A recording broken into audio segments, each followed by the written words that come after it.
Magandang umaga po. Andito po tayo sa Raglan 3/4. Ito po yung Raglan 3/4 ko.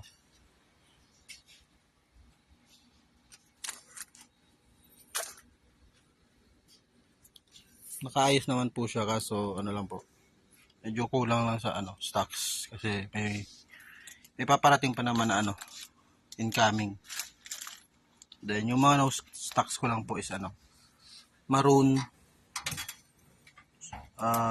small, medium, large, XL, tapos navy blue na small,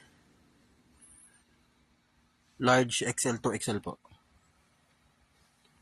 Then sa top load naman po, yan po yung ibang stocks ko ng Raglan 3/4 dito po nilagay. Para mabilis lang po kuhanin pag nag-load. Yung kulang na lang po is master parcel po, papagawan ko na lang.